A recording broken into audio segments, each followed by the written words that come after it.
welcome, ladies and gentlemen, to a brand new era of the Wrestling Underground podcast. And by brand new era, I mean I have internet that isn't crap.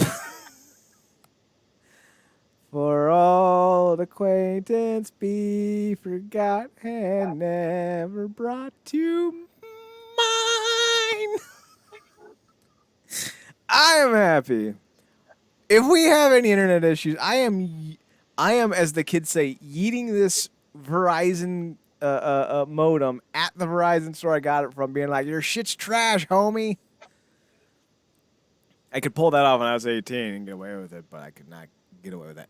Sir, I don't know why you're arresting me. I am not the one who. And no, it's you. There's no other 5'6" tall, 5'6" wide dude in the area. Like, you have an oddly specific body type, sir. So, yeah. Hopefully this doesn't go badly, but I'm looking at the bits, and the bits are good. We're into 300s. I don't think I've ever seen us streaming in 300s before. So this go big day. No droppage, no latency issue. We have movements. Like, we're not using stock photos to reduce the rate that we're broadcasting at. So, like, yeah, this is a good day for us. I'm Chad Porto. He's Marcus Green. He's the glorious one, but I'm having the glorious day.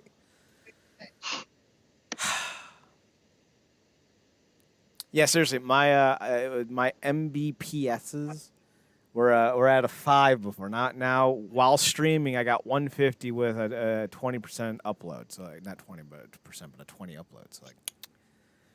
And I should be getting above 300 standard, but apparently we're having some service issues in the area. So, but this is still a 30% upgrade over what I've had, or 300%. I don't know how numbers work. It's better. That's all I'm saying. Marcus, how the hell are you? Yeah, man. I'm glad to hear about the upgrade. As the song goes, it feels good. Yeah. Mm-hmm. Basically. Who is that? Tony? Yeah. Mark's like, I don't know why you know that. What in the hell belt is this? Oh, did you finally get the New Japan photo? Yeah. Okay, let me. We're going to talk about that. So save opinions for later. Gotcha. So, stream looks good. The connectivity looks good. So, yeah, things are a-poppin'. With that said, let's talk Bound for Glory. It was this weekend. Initial impressions, Marcus, I was underwhelmed with the build to, and I was expecting some bigger surprises on the show. I got myself hyped up for a Jeff Jarrett return. That's on me. That's all on me. But I thought the show over-delivered for what we were kind of being promised. Look, all I did was catch the highlights. I got to go back and watch the actual whole show. And because I saw the highlights, I thankfully know what to nitpick through. Okay. But I thought just what I saw, just the taste of what I got, I'm like, yeah, it's definitely over-delivered. But it didn't, like, it delivered in the matches I thought it would deliver in. Right, and I think those surprises that they gave were certainly unexpected, but not surprises I wanted. Well, let's hit these one at a time. We won't go deep into the matches except for the main event, because there's one spot I just was amazing. The opener gave us the debut of Dirty Dango versus Brian Myers for the Impact Digital Media Championship. I gotta say this. They're giving this belt far more shine than they ever did the Global, the Legends, the King of the Mountain, the TV, whatever the hell name it had that week. So at least it's that. I kind of thought Dirty Dango was going to win. I like Dango. I like the look. I like the gimmick. I like the whole spiel that he's got going on. Part of me hopes that Tyler Breeze signs with Impact and joins Dirty Dango. Now, I don't know if Dirty Dango's sticking around. He was obviously Fandango in WWE, if you don't know who Dirty Dango is. I do hope he sticks around because Johnny Curtis, Dirty Dango, Fandango, whatever you want to call him, has always been one of those guys that I liked. But if you can bring in Tyler Breeze with him, I think you could have an act that would be TV worthy every single week. And this was a very packed show. Like I don't know what the official numbers were, but there's a few thousand in this venue at least. No And man, I did like the setup too. it looked good in there, man. It Mm-hmm. looked good. It looked bigger than their normal shows.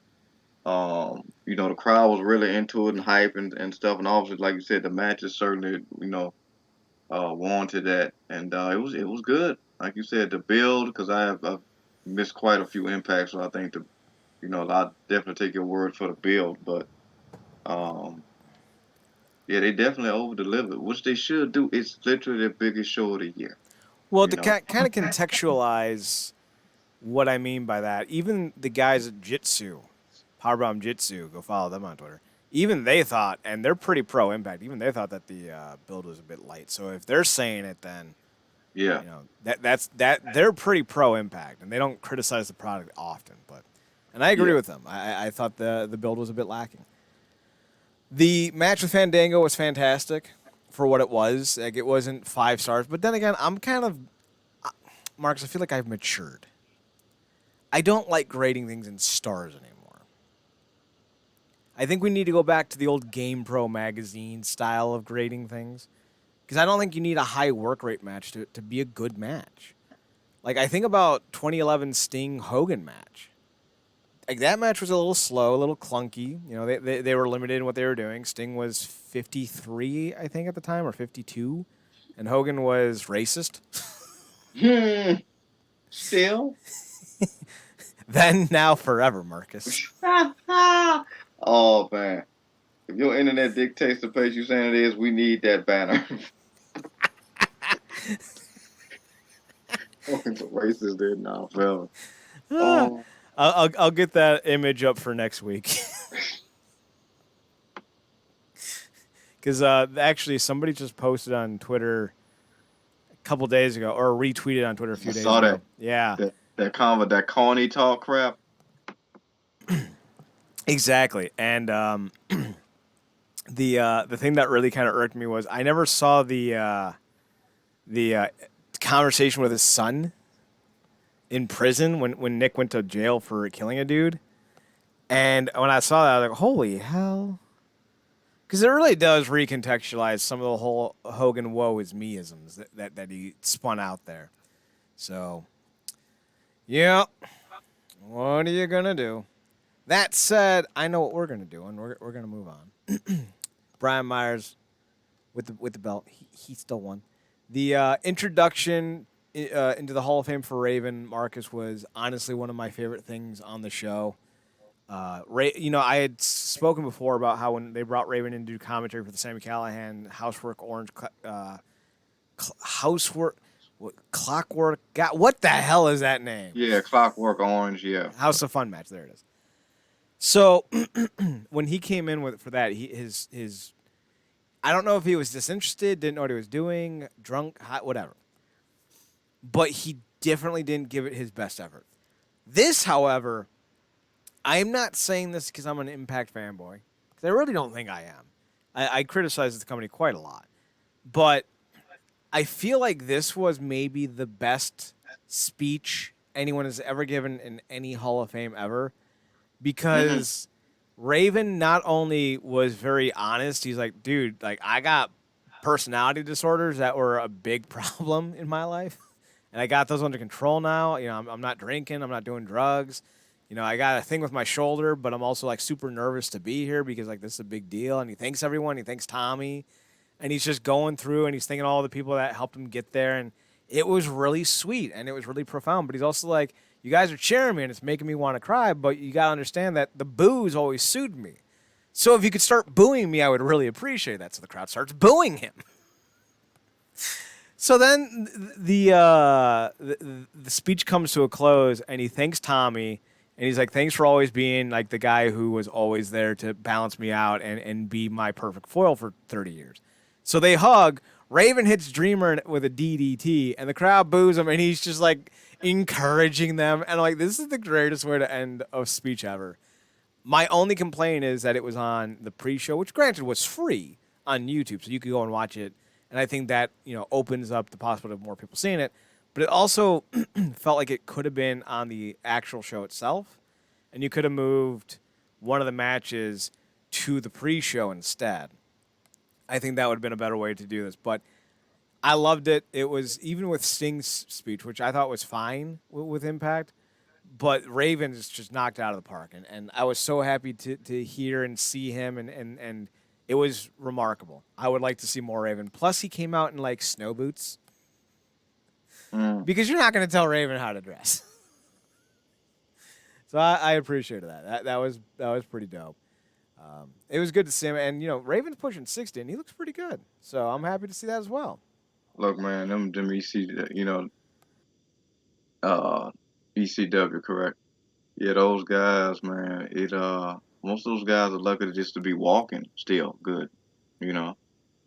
I mean, any real good, kind of health, because, guys like Sabu legitimately like put themselves back together with crazy glue, if I'm not mistaken. Mm-hmm. Literally.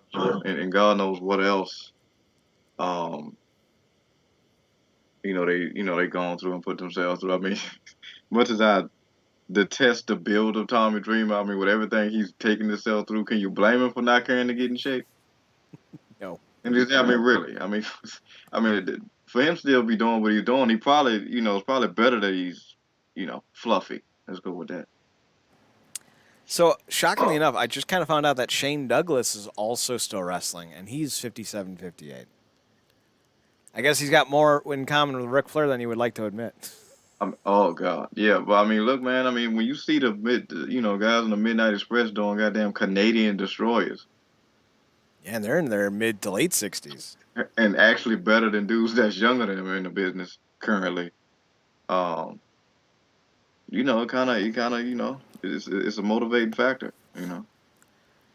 Speaking of motivating factors, I guess coming back for Bound for Glory was a big one for Frank Kazarian because he knocked off Mike Speedball Bailey, which I was genuinely surprised about.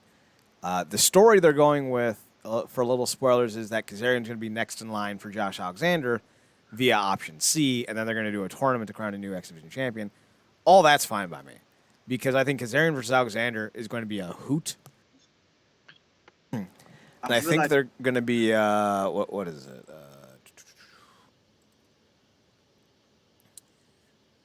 It's like a new pay-per-view, I guess they're calling it. Not a new pay-per-view, but I'll have to look for it. But they're going to be, on the next live show, is going to be Kazarian versus Alexander, which, considering what we got from Eddie and Kazarian, not Eddie and Alexander, like, I'm very excited about this. Man, like I said, I got to go back and watch the full show, but just from some of the highlights I see, I'm like, Jesus Christ. Shout out whoever put that, because they actually put it on their YouTube page. Shout out to whoever did those highlight clips, because they really got something. Like, he took a shot to the schnoz. And props to you for putting up, and we're going to get to it, but you put up a great before and after photo featuring Jordan. Mm-hmm. I'm like, yo, shout out. This few times I actually like motivated to do it, but I channel Booker T and I say she's looking good. You know what I'm saying? I don't blame you. I mean, she is. I'm not like a big muscle girl kind of fan. Like, if I were gonna date Jordan as whatever as that may seem, like her debut is more my type than post debut. But as a pundit and critic of wrestling, I say this emphatically. There isn't a woman who looks more like an attraction as a marquee icon, point of view character in pro wrestling in the last 20 years than current Jordan Grace. She's built, she's compact, she's strong, like everything you want in a wrestler, she is. She has a unique look. There's no one else who even comes close to her physique. And she combines the best parts of like Molly Holly, who I think is one of the best natural workers going like in the history of wrestling. You got the best, of Asia or China, depending on which iteration of the big muscle-bound woman you want to go with. And you have the marquee attraction that a Gail Kim or a Trish Stratus had. You got them all in one package. And I don't want to sit here and start going, she might be the greatest of all time because Gail Kim has set that bar so damn high. And I don't mean for Impact. I mean permanently. Gail Kim, not any Japanese wrestler, not anyone in WWE. Gail Kim is the greatest female wrestler of all time. And for Jordan to ascend to that peak, she's going to need to have some good matches. Masha Slamovich and her had a great one. But this is also, like, she's only, like, 26, too. So, like, we got to keep that in mind. Yeah, which is weird because it's and that, but I guess I mean that kind of I guess a credit to her, her motivation that to get to the level of the shape that she's in, and with the I guess as far as she's coming her career in a short time because it doesn't feel like uh 26. But then you look at being that young, she kind of reminds me like you look at somebody like a Bianca Belair or some other names, and you're like she's just 26. Yeah. Is she younger than Gresham? Yes. Are they the same age? No, Grisham's in his 30s. That's crazy. He's Shout out to 34. him. Oh yeah. Okay. So he was rocking the cradle, so to speak. That baby's kind of big, huh? So the show that Kazarian and Alexander are going to main event on is Overdrive, which is going to be Friday, November 18th. And it's going to be at the Paris Town Hall in Louisville, Kentucky. And I think that's going to be an Impact Plus event, but it's going to be a live event. And then their next pay-per-view is Friday, January 13th for Hard to Kill. This is going to be a pay-per-view at the Center Stage in Atlanta. And I think they've done a few shows at the Center Stage, so. Okay, Overdrive, not bad. I was for some reason when you said they're coming up with a new one, I was like, okay, they've been coming up with some unique names in relation to the historical context of phases they've been in their tenure as a company. I was like, I wonder if they'll go call it Old Habits, and then I was like, no, because that might invoke them to actually invoke some of their old habits and have a bunch of reverse battle royals, and get back to doing the F finishes for world title matches. Just no, don't worry about it. Let me ask this. Would you want to see a return of the Six Sides? Maybe for the X Division matches. Part of me misses that because I remember when Jeff Jarrett was talking about why they finally got toys in toy stores. It was because he's like, we had a six-sided ring. Like, that set us apart. That makes all the sense in the world. Then you find out later that the performer was like, yeah, it's cool and everything, but oof. Yeah, AJ Styles specifically was, and EC3 were not. I'm going to rephrase it. EC3 was not a fan of it, but AJ Styles was like, the ropes were firmer, so you had more stability, but it also sucked to run into. So there are pros and cons to it. But then again, you're getting slammed on a half-inch piece of foam, a half-inch piece of like a rubber kind of matting, and about 2 inches of wood. I feel like running into the ropes might be the least of our concerns. Yeah, like I said, the ropes were stiff. I think they said it was a little bit more difficult to get on the top rope because there was less space to stand on or whatever. But I mean, like I said, it's one of the things that made them stand out. I think maybe they could bring it back as like special attraction matches, but like I said, kind of maybe put it with the X Division when they want to do Ultimate X or something. Although that would be very time consuming and probably damn near impossible on a live show to go from a 6-side back to a 4-side. So maybe if they just did like an X Division special show, like they did before. Yeah, and did it like that, that'll be cool. But yeah, man, when's the last time they did the Asylum? That was like in the early mid 2000s. Maybe. I want to say they did one after Jeff Hardy's debut. So I'll say at least 2011, or at latest 2011, earliest 2010. Yeah. I think.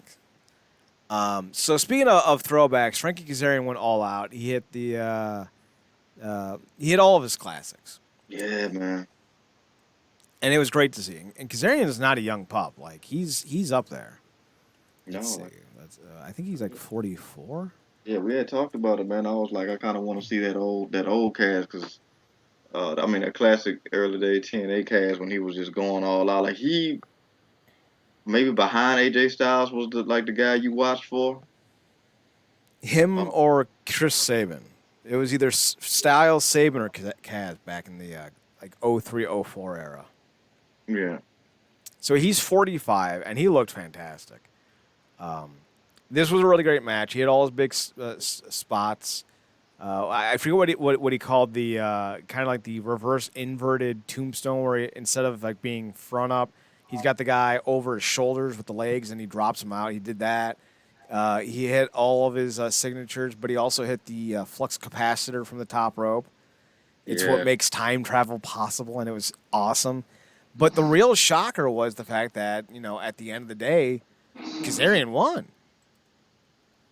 When he can get And that, I think, was the part that really kind of shocked me, was that Kaz got the win. So I think when you think about it, when you think about up in where they're here. going, I don't know what they're doing with Speedball now, but I think we could be on the way to something very impressive with Kaz. And if I remember correctly, I think Kaz won via submission. I think that's how. I think he won with a chicken wing. Yeah, there it is, right there. So like he won in a completely different way than usual, and I think that's dope because it kind of shows that they have an idea on what they want to do with him going forward. I hope he sticks around because God, Impact uses him so much better than AEW does, and he's only 45. I know, like 10 years ago, 15 years ago, we were like, oh, he's 45, he needs to retire. But now when you see Sting at 64, when you see Stone Cold at 59, when you see Ric Flair at 73, if you can do what Frankie Kazarian did against Speedball at his age, why would you not keep going? He's still so smooth. And yeah. I think one of the things that kind of helps him, not to cut you off real fast, but I Like, think when you stop wrestling 380 times in a 365 schedule or 400 times in the 385 schedule, especially with their style, and you wrestle less, I think your body obviously lasts longer. And I think that's why you're seeing Kazarian at 45 wrestling like it's 2005. So, what's your thoughts on Kaz, Marcus? no, it's just great to see. Like over the last couple, about 2.5 year span, obviously with that very loose relationship with AEW, we've got a lot of impact callbacks with guys. Christian being the most notable as world champion. And it's great to see Cass, you know, come back through there and do his thing and return to a title and division that he's very familiar with, that he made his name at, honestly, and the potential to go for. Because did he ever get a chance to go for the world title when he was doing his first stint? With Impact? Yeah, when he was like coming up strong through the X division. Now obviously this was before option C, but Well, you got to remember, he had technically when he was back facing like with Christian and all that, that was his second stint. His first stint ended, I want to say, in late 2004, early 2005. So like the weekly pay-per-views were a thing, and I want to say no, but I could be wrong because a lot of guys had title shots in that era. Low key, Christopher Daniels, Elite Skipper, I think all had world title shots at some point. So very possible, but I have no idea. So we'll see what happens with that. I yeah, think his match with Alexander is gonna be great though. yeah, man. I mean, look, it was cool to see Cass go off. Mike Bailey's been putting out nothing but bangers. He's a great champion to come behind Alexander, who I think set a new standard in the modern era for what he did as X Division champion. I think Mike Bailey was a great follow up with that. Did not expect to win, but that was one of the matches where you didn't have a bad option to go with. Mm-hmm. Uh, so to see Cass potentially come back and get um, do his thing like that, and go with Alexander, who like you said, his reign can only be improved by coming up against guys like Edwards and Kazarian and maybe some other guys. Hell, maybe we see Daniels come back and try to do something. I don't know what his involvement is currently with wrestling, but obviously we saw him kind of come make a little pop appearance and whatnot in Impact. But it was just good to see Kazarian back doing his thing, man. Like I said, he hit all his classics. That's what I wanted to see. And obviously, I think an opponent like Mike Bailey dictated that pace because he definitely hit him with those. He definitely hit him with his full arsenal. So yeah, him versus Alexander, man, that is quite intriguing. How far close are we to Destination X? You mean the other pay per view? Yeah, because you said I just mentioned that because you said the option C of it all Yeah, they're not doing it at Destination X. They're doing it. The hell is that? on the Overdrive Yeah, show. on Overdrive. That's when Okay, they're going to be doing it. gotcha. So it's maybe 5 or 6 weeks out, I'd say. So it's like a week and a month from now, because I think it's like the 16th or something like that. So they queued up the Mickey James Mia Yim match. It was fine, nothing noteworthy. They're really kind of overselling Mickey James' importance to Impact. Mia Yim lost, and it turns out she's now a free agent. So this could have been a lot better if it was a loser leaves town match. No idea what Mia Yim's going to be doing next. She could be going to Women of Wrestling for all I know. They're doing pretty solid numbers for being a syndicated wrestling program in 2022. So they got to be happy about that. They're averaging about 200,000 viewers. Yeah, that's about what Impact is averaging. So that's something. Then you have AEW. They could always be looking at more talent, but they don't need more talent. They need to stop hiring talent and use the talent they got. Maybe she's going back to the WWE. Would make sense. Especially with Triple H back in charge. But, who knows? Mia Yim's future is entirely her own. It was a whatever match. It wasn't anything that I would write home about. Same with the next match. By the by, I finally know how to say Deanna Pratz's and Chelsea Green's tag team name. It's Vex. As in you're vexing me. So it's Vex versus the Death Dolls. Jessica Havoc needs to not have a job anymore. She is not very good. This match was fine as is. I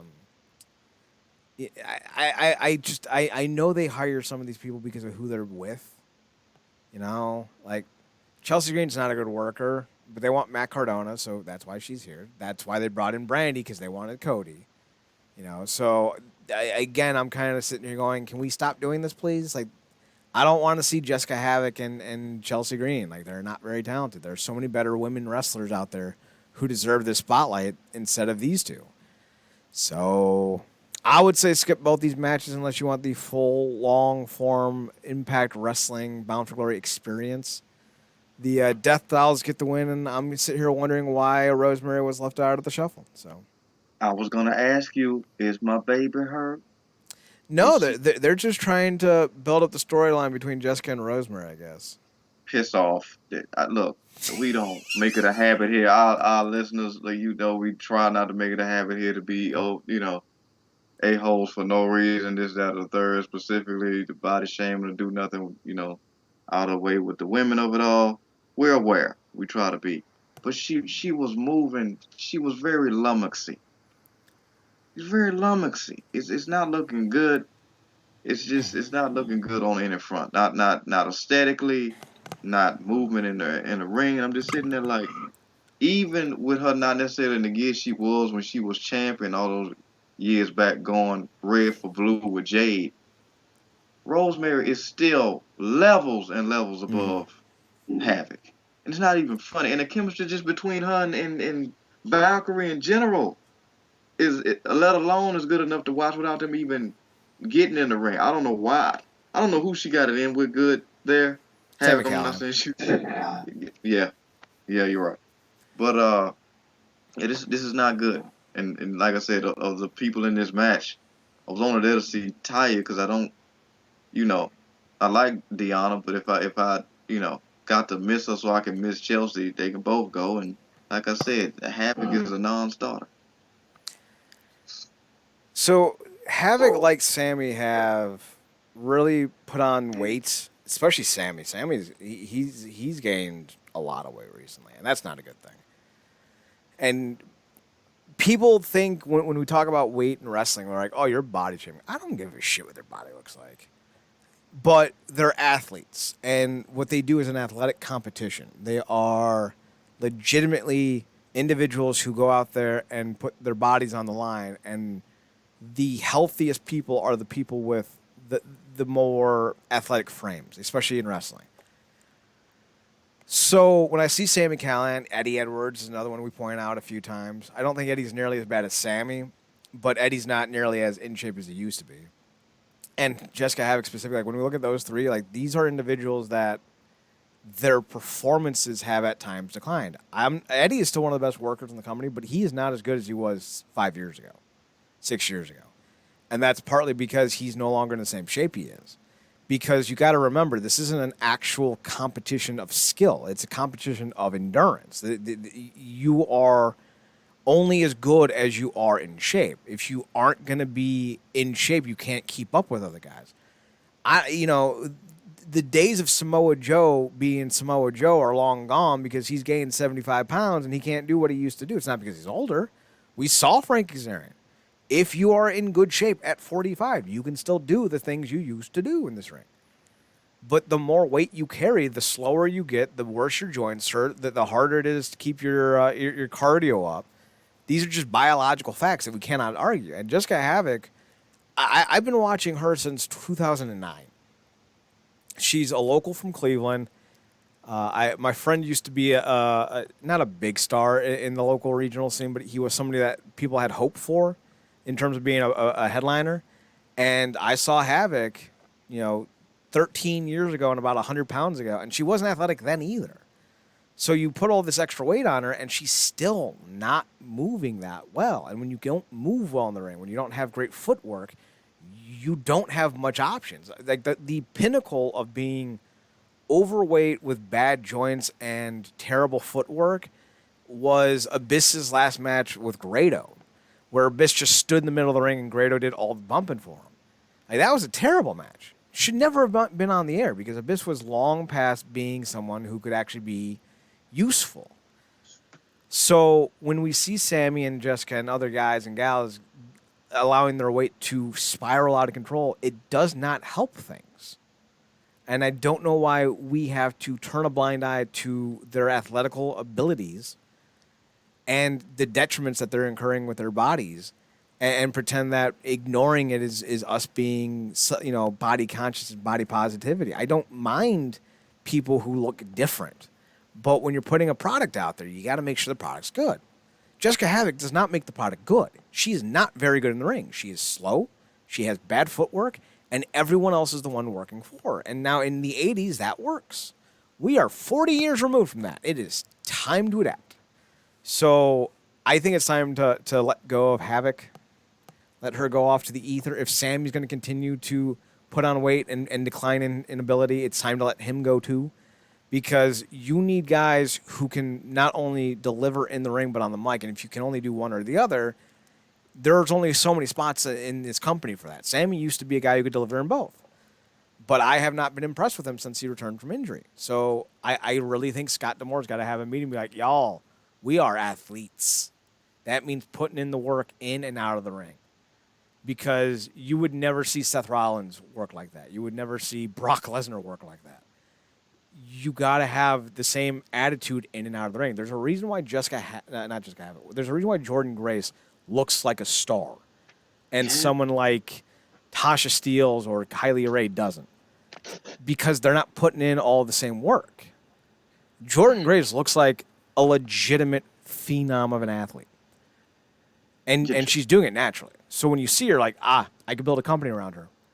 When you see like Alicia Edwards, yeah, I'm not building a company around Lish. I'm not building a company around Mandy Rose. Put in the work in and out of the ring. Mandy Rose is just sexy. But Jordan is in such shape where she legitimately does thirst traps, and you forget the thirst because you're so impressed by her physique. Mm-hmm. A lot of time, like that's how good, and she's very much aware of this, and kudos to her because she's able to, monetize, many of the facets of her physique and aesthetic. But yeah, she's just a different gear, man. Like, when I was looking at, I think when, like, Brian Cage and I forgot who it was. No, it was Caitlyn when she had hooked up with that Braun guy. I married that big muscle builder guy. I always looked at them and saw, like, because they were just so swole, I was like, hashtag buff sex. And that's what I imagine that goes on in the Gresham household. It was just muscles on muscles on muscles. But yeah, she's just a different gear, man. Like, when people body break down like that and they can't compensate properly to kind of change gears, get matches like you got with Undertaker and Goldberg and Undertaker and Roman. He's one of the most respected guys to ever come through the business, but those matches never should have happened. Mm-mm. and only served to denigrate his career and damn near almost killed him. Honestly. So, I think that's kind of the thing that kind of boggles my mind. Like when you think about physiques in wrestling, when you think about athletes in wrestling, there's a certain standard for just about every company. Like I've never seen New Japan, parade out a star who is unable to stay in shape as a headliner because they value the image that their company represents. And I think that's one thing that Impact still has not done. They haven't defined this new era image. Who are they? What are they? Like with MLW, they're 1988 WWF with 2000 UFC rolled into one. That's what they are. They are a combat-focused, character-driven company. AEW is indie on steroids. WWE is bland. Not everyone can have a good image. And we're going to talk about Bray Wyatt here in a little bit. But that's something that wrestlers need to kind of keep in mind, that your effort out of the ring matters just as much as your effort in the ring. If you put in the work out of the ring, you're going to get over in the ring. It's that simple. So I think Impact needs to start doing some conversations with athletes about getting their shit together, basically. Speaking of getting their shit together, I don't know what they're doing with the Kingdom. Apparently, the Kingdom are wrapping up with Impact, save for apparently Kenny King, I heard. So I don't know what they're doing there. But this is like kind of atypical of Impact. You get 6 months with these guys, and then they're gone. And then you're like, all right, the same 12 people that we have under contract are still here, but everyone else is, again, rotating, which is both a good and bad thing. And truthfully, I don't know how much more you had with the Kingdom. Not the Kingdom. Honor No More. I was going straight to the old tag team name. But like with Matt Taven and Mike Bennett, I don't know how good you could have had with them because they are very limited with their charisma. Maria was great. Kenny King's a good worker, but again, suffers from the same lack of charisma. PCO, I think, might be sticking around. And I don't know what you're going to do with Vincent, but he was always kind of someone that I don't think showcased his best stuff going forward.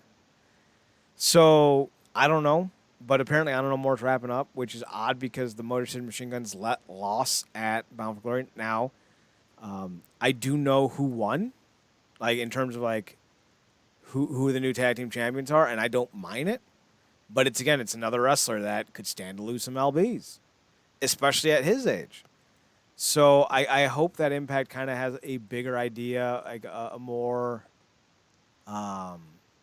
focused mindset on where they want to go and what they want to do in the future. But, this was a good match. It was a really good match. They're four great workers, but I feel like it was lacking something, and I think part of it may have been personality. But it's definitely worth a watch. It's very good. But we will end up having new tag team champions soon enough. So, Marcus, do with that as you will. yeah. Call Your Shot Gauntlet Battle Royal is here. This was a great one, especially because you brought out Tommy Dreamer, Rhino, Bully Ray, and they were all doing their little ECW hand gestures. And then Johnny Swinger walked up and put his hand with the rest of them, and they just slowly turned and looked at him. And I'm just like, this is what I've always wanted. But the best part about it was that Swinger came down on one of the old Andre the Giant WrestleMania 3 carts, but it was like a little tiny like radio flyer size cart with little ring ropes that was being pushed by Ziggy Dice. Oh, it was so good. Oh, I absolutely adored it. I wish there was a better image. And I wish Impact did more to kind of highlight it because like that's a great look. So that was cool. Bully Ray obviously returned, as I already mentioned, as did Rhino. He came back from injury, although I don't know if his was real or not, or if it was just part of kayfabe. Don't kayfabe me, bro. Tasha Steele was in this. Taylor Wilde came back in this. Joe Henry, he came back, and I believe in Joe Henry. Marcus, that is an earworm. That is an earworm. Do you believe in Joe Henry? Joe Henry?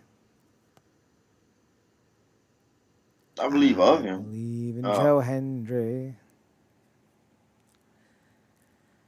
Yeah, he's still a work in progress with me. Nice to see he still has that good relationship with Impact, but he's still like a work in progress with me. And he's not. I'm not gonna say he's particularly on Grado level, but I guess I just need to see more from him in the ring to get me fully invested. But you can always appreciate somebody with a good narrative, even if they're not this technical wizard. So. Well, he actually is a pretty technical wizard, so we just got to see more of that. One of the things Yeah. that he kind of came up with in the British Indies is how good he was in the ring. And it was a lack of a defined personality that I think held him back. But if he goes into this almost Simon Dean, Simon Diamond, overhyped, charismatic figure where he's just, somebody who uplifts everyone in a very comical way, I think you got something there as long as you really define it better. So I think this could be a very interesting situation. Bully Ray ends up winning, which very shocking. Matt Cardona also came back. That was another one that came back. And Bully Ray and Taylor Wilde did the Waz Up, and that was funny enough. Overall, though, I was a little surprised that they didn't give the win to Steve Macklin because they have been building up Steve Macklin pretty well. And I think as a worker, Macklin is really good. He's different enough that he stands out, even if he looks like every. I don't want to be that guy who says it, Marcus, but I'm that guy who says it. Even though he looks like every other white dude with a buzz cut. I'm sorry.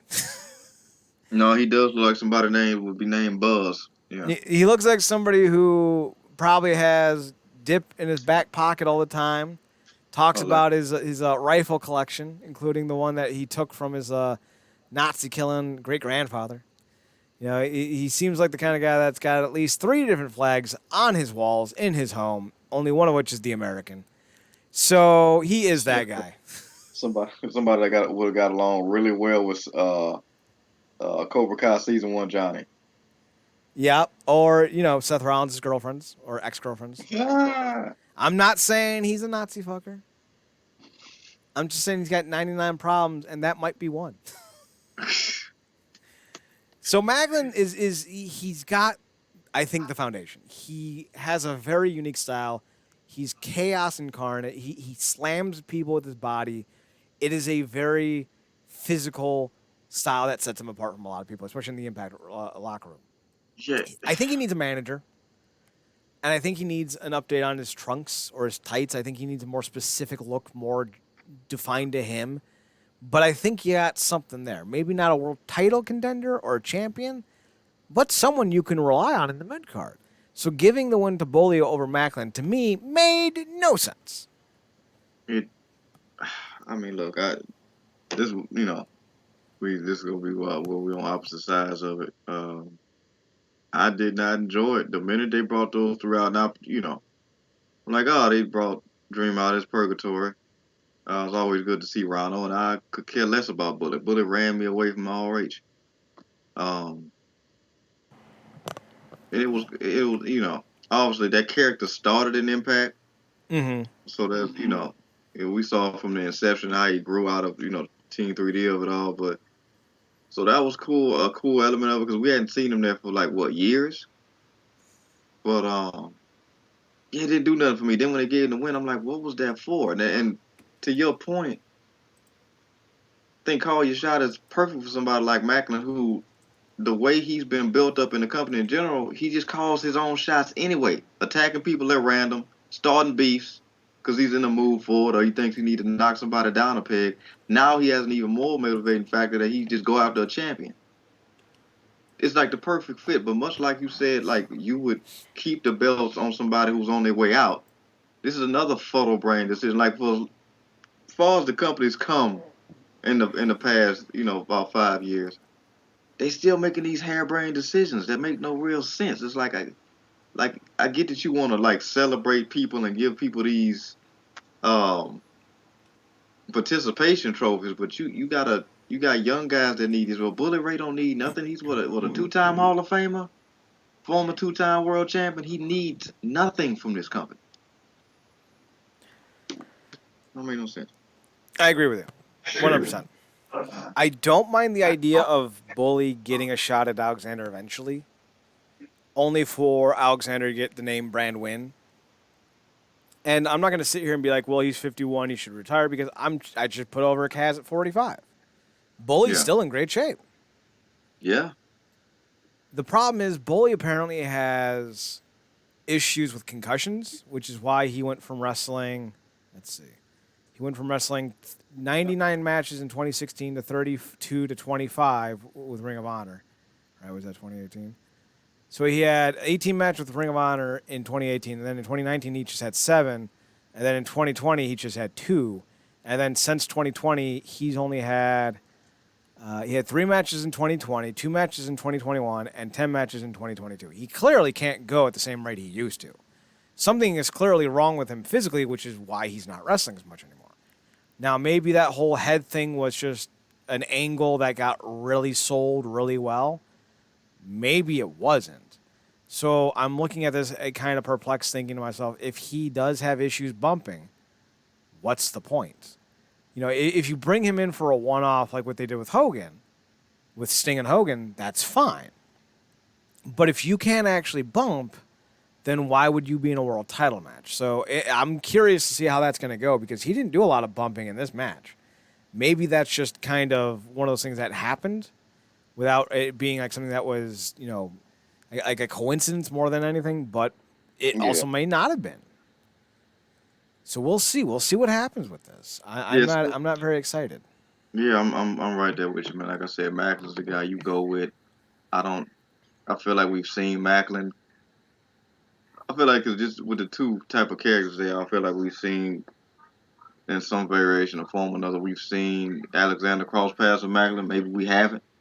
But you would think that the way Macklin operates that we would have, because it just feel like that Alexander been taking on half the roster for the past 6 months or so anyway. But that'll just be a more hard hitting match. I mean, it's not like he didn't just have one with Edwards, but Jesus, that's where the money at. But like you said, you know, Bull is not completely out of shape, and he could do some stuff, but he didn't really bump in that match at all. So I don't know what they're gonna do with that. To me, the only time I like, only fondness I have for Bullet in terms of an impact memory is that spot all those years back with Spud, where Spud went off in the middle of the match and was doing this like wild dance and humping motion on the ground and stuff. I think you remember that. Spud was brilliant. I don't remember that, but now I need to go back and check it out because that sounds like my favorite Spud. If I pull that up, I'm gonna send it to you because it was brilliant. Taz was good on commentary for reactions with a lot of stuff. So if I find that clip, I'm gonna send it to you. It's one of the funniest damn clips. I would appreciate that. So we also got another debut, kind of a shocker. I didn't see this one coming. Eddie's in the back. Lish comes up. Basically, Eddie's like, "I'm gonna win this because otherwise, what's been the point of all this?" And you see Lish and Eddie's daughter, and then you see Eddie and Lish's other daughter. They got two. Both adopted. I would imagine they're both like over the age of 3, and Lish just wrestled a few times this year, so like I would have to imagine. Nice. Unless she's like gestating at a very high rate. Yeah, you know, it takes me 6 weeks to birth a kid who's already 2 years old. Like, I'm good. Taz like, but that bounce back is fierce. Right? And I'm a big proponent of adoption, so like I love this. I love their little family. Their daughters are adorable, and like the oldest one, I think, is the one that we've seen before. And she was like kosher, and she even had a line that she delivered, and it was really nice. But the other one was like, I don't want to be here. I wants to go. And I'm like, this is the issue with working with children. It was adorable. It was adorable and sweet and adorable, and I loved it. More of this, please. That was my favorite thing in the world. So yeah, that was cute and adorable. And I do have confirmation that Alexander and his wife have 2 sons, even though we only ever see one. So yeah, I think we seen the other one with the when he was going against Moose. I think because I think the one we saw was Jet. That's the one who always dresses like him. Yeah. And then I think there's a smaller one. I think she was holding one, and he had Jet like standing with him, or one of those two. But I feel like we've seen him before. We have, but we don't see him consistently, which makes us wonder. sometimes if we're just seeing things. But yes, they do in fact have two sons. So. You're like Jet is Cyclops, the other one's Havoc. Sometimes he's in them, sometimes he's a part of the narrative, sometimes he's not. Oh, I'm glad you went deep cut on that one. Although I'm not really a big fan of what they did to him in the movies, but Yeah. Havoc, I feel you. So Masha and Jordan Grace had a very big issue to overcome with. The crowd started to peter out at this point. But that shouldn't take away how good this match was and how great both women looked. And there was a story being told within the story of Jordan using her power to negate Masha, but Masha using her almost psychotic rage to keep up with her. And I don't know if this was deliberate or not, or if it just came off this way. They did this big, I don't remember if it was chops or slaps, but they did this big strike exchange where Jordan would just wind up and get her, and then Masha would return. But Masha's never seemed to be as ferocious. But then you just started seeing Masha slamming her arms into Jordan, and it almost kind of seemed like, I'm not hitting as hard as you, but I'll just hit you more. And like I love that. This is something that is lost on modern wrestling, is this almost a specific ability to take your character to a new level from just personality and your looks to your actual performance, like what you do, what does your character do. And this was something that both women nailed in spades. It was amazing. Masha didn't have the power, she didn't have the definition, so she just went buck wild, while Jordan used her strength to try to wear her down. It was a great match. It was really, really damn good. And it's one of those matches that I think, along with the tag match with the Machine Guns and the Kingdom, is going to be a contender for our year ends list, which is coming up here soon. So Yeah, I can't wait to watch it in full, man. Just like I said, I caught some of the highlights, and they was like she was giving Jordan hell, man. Um, and Jordan was trying to pay. It's crazy because speaking of the word grace, you talk about it kind of sucks to have gone through and watched how far this particular person fell, but the qualities you were mentioning with these two is the exact same qualities that made Tessa rise as fast as she did in the company. mm-hmm. And it kind of sucks because I think those three would make a hell of a three-way. You know, or any of the combination of the three. One-on-one, three-way. It don't matter. But yeah, I mean, I think we knew this was gonna be boss office, like you said. Jordan's been just hit a different gear in this particular reign as women's champion, and Slamovich has been killing it. So, them two colliding, I knew it was going to be something special. Like I said, I'm looking forward to seeing it, and I hope it is in our match of the years list, because I always like it when we can get multiple women's matches on that thing. So This will definitely make it. Probably the Bianca Bailey match may get on there too, but we'll talk about that here in a second. Main event saw Alexander and Eddie go at it. This was a really great little match. The best part of it to me was when Alexander started hitting just all, and I mean all of the German suplexes. Let's see if there's anything we can find on this. So basically, it started with like your run-of-the-mill Germans, and or was it suplexes? Shit, now I can't remember. I want to say it was Germans. But he's hitting these either as a German or as a vertical suplex, but he's hitting them in the ring. Then they go out to the ring, and he's still hitting them. He won't let go. They go to the ground. He's still hitting them, won't let go.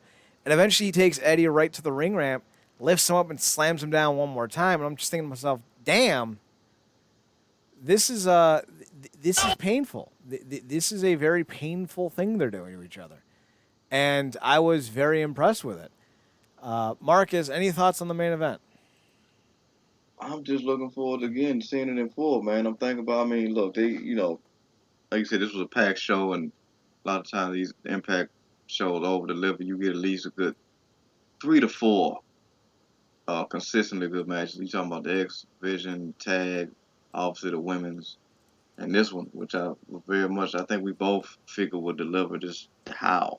And I like how Obviously you see a lot of shades of Kurt with Alexander, but he's elevated that like he's also took on the ankle lock in both variations, both the standing with the knee and then putting it in the leg lock, and then now you got the Germans. It's like, no, we not doing three. The levels of matches I'm in, going against Jonah and PCO and guys like Moose and freaking Alex Shelley. No, no, three ain't gonna do it. We gonna get up to 10. We'll crank that thing up to 10, and you gotta love it. It's the ferocity of it all. You got to turn up that heat when the opponents bring it. And like I said, Eddie caught him in the schnoz, and that thing was leaking faucet style. So, kind of just a little update. I forgot to update the awards on the site. I'm gonna do some clearing out of some of these categories. But we did have a 2021 award show, so I'm gonna have to update those today because that's unacceptable on my part. So 2022 awards are coming. That's gonna be a thing. Marcus, next week I want to hear your grade on Bound for Glory, and I'll give you mine as well. Extreme Rules was also this week. This Yep. past what was it, Saturday, Sunday? Saturday, yeah. Was it Saturday? Yeah, because we had because I think that's why Impact, unless they was gonna go on Sunday, they probably would have went on Saturday. But the companies be way ahead of time. Um, well, I guess unless you're counting, like they're always trying to screw me, But yeah, Yeah, I think you're right. Damn, that was 2 days ago. So overall, this was not a great show. The 6-man match with the Brawling Brutes, which is a terrible name, versus the Imperium was match of the night. This was amazing. I would recommend seeing that for anyone. The Ronda Rousey Liv Morgan match was whatever. Liv Morgan's one of those that I think she kind of falls into a Rosemary kind of category, but not to such a degree, because Rosemary's a good worker, but she's a better personality. I don't think Liv Morgan's a good worker. She's a good athlete, so she covers up some of her limitations, but she's tiny. She's not very strong, and she's not very athletic. So you only can do so much with her unless it's on the mic. And I think on the mic, in front of a camera, she delivers. She has a charisma about her. She definitely has this uniqueness that makes her popular. But you're never going to sell me on the idea, and I mean ever sell me on the idea that Liv Morgan can beat Ronda Rousey. Like, maybe you can sell me on Charlotte Flair. She's long, she's athletic, she used to be a gymnast. She got them long ass legs. Like, if Ronda tries to go for a grab, Charlotte Flair can spam the front kick. Becky Lynch is a brawler. You can sell me on that. But Liv Morgan is cute. She's tiny. She tries. Yeah, she's a dynamic little dynamo, man. I'm with you. I saw. It's kind of split on Twitter, but it is Twitter, so you got to take it with a grain of sand always. She's gotten a lot of support and a lot of real groundswell of genuine fandom for being somebody that fought up as an underdog and kind of achieved heights. Like, of those three, what was the name of that faction? The Riot Squad of her, Ruby Wyatt, and Sarah Logan. She is the first actual one of them to be women's champion. Mm-hmm. And that says a lot because she was the least. I mean, look, man, she was she was the Janetti of the group, and she put in the work to improve. Obviously, kind of got the wind sucked out of herself when they broke up the Riot Squad. Obviously, they took her away from Ruby. That cut her, and she was in the doldrums, had to go back and build herself up, and I think she's done a great job at carving out a character for herself and an in-ring style that works for, like you said, the type of person she is.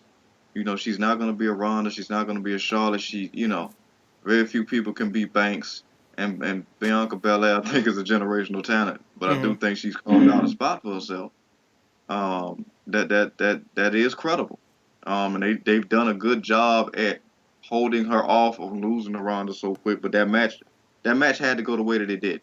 And I appreciate the fact that they had her just not tap out, but pass out. With everything she's, touted about and trying to get to a hardcore level with Rousey, because that might have been the only way she would have been able to potentially beat Rousey, is that hardcore stipulation, and even then, the woman she's facing is a psycho anyway.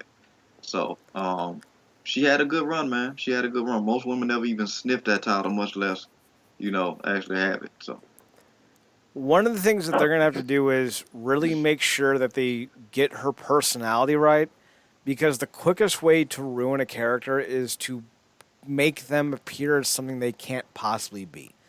And I feel like they're going to try to make her into this Darby Allin-esque type wrestler where she's like super, like, no, what's the best way to put this?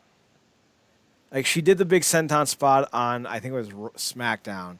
mm-hmm. And then at the end of the Extreme Rules, she did this whole thing where she was like smiling when she was passing out because she enjoyed the pain.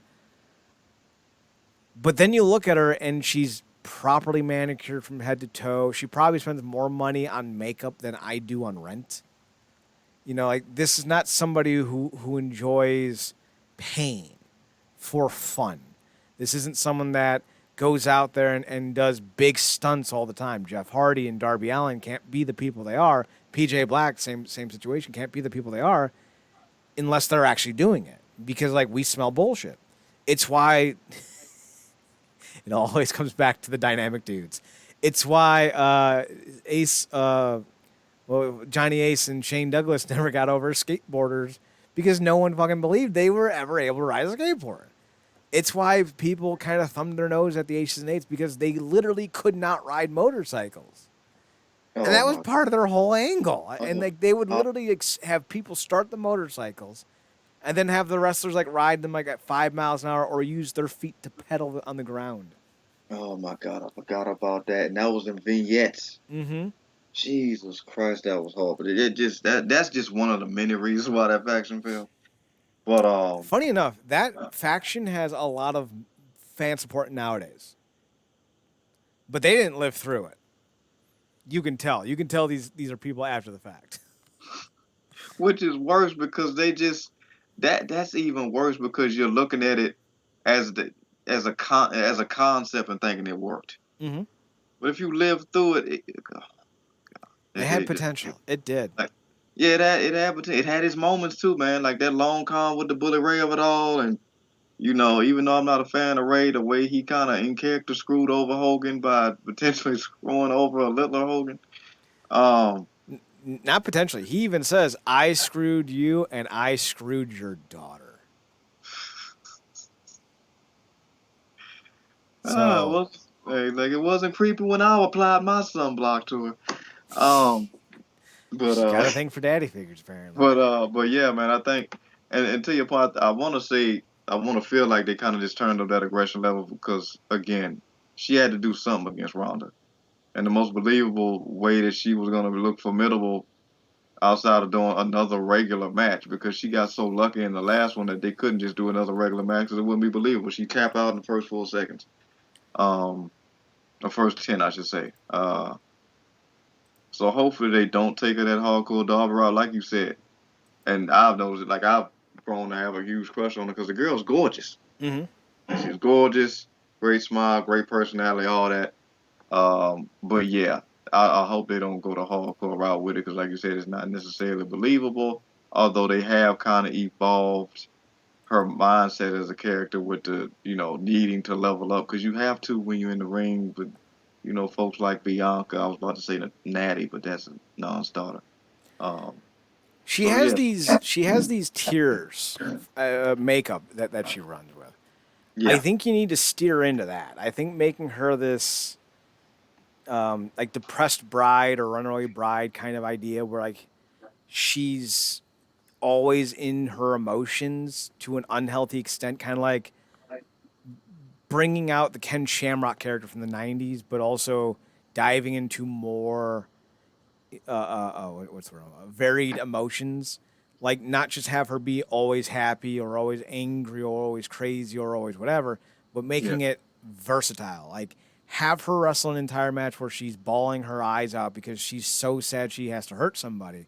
But then also flip it where she enjoys being hurt, and then flip it where she's, super sultry, and then flip it where she's super quiet.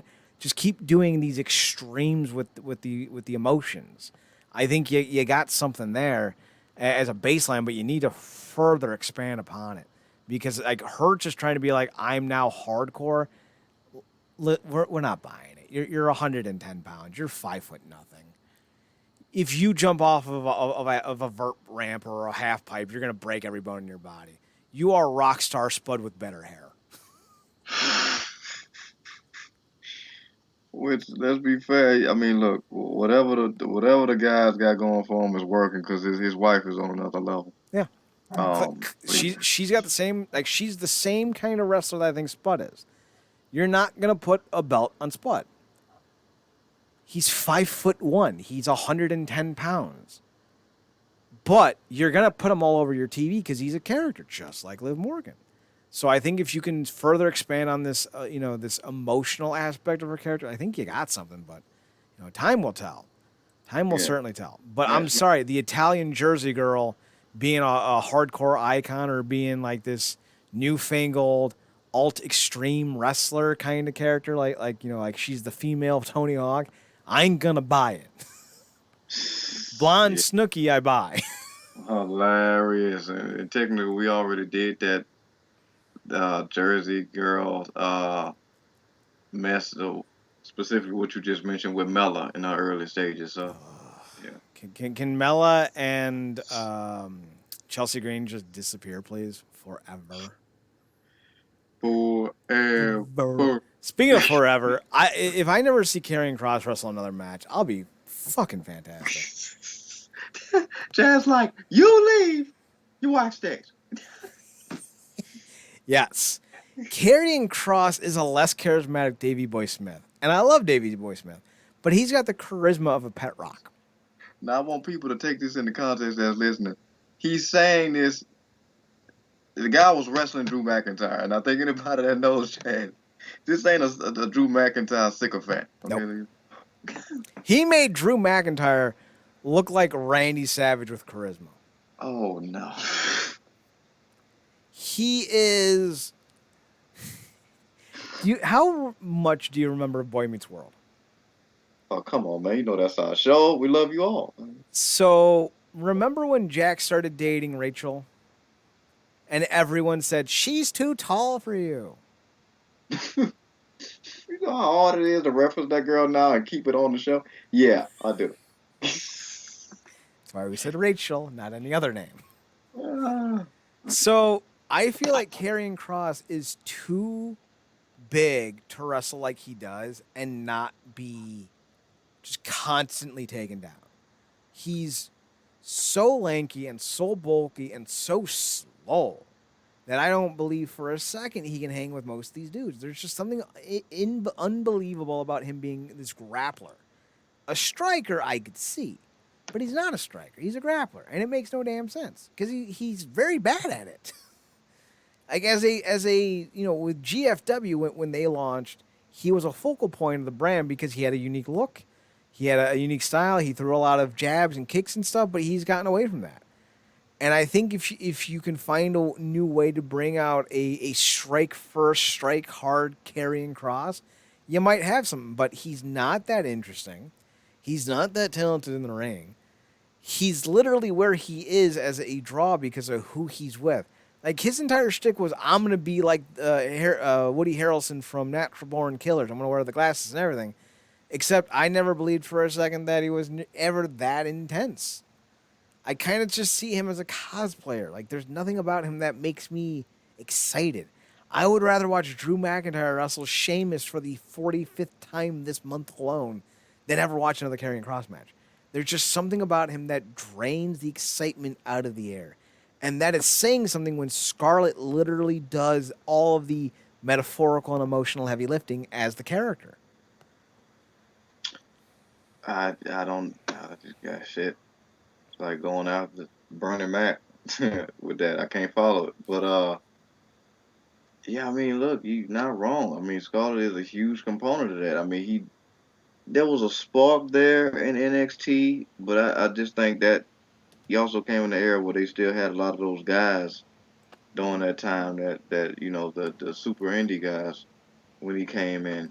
So you had Finn, the Adam Cole's crew of it all undisputed and those guys. So it kind of felt like something, and then obviously Joe was there as well. So it was a lot of guys for him to feed off of. I think that had more home personality specifically in relation to that brand.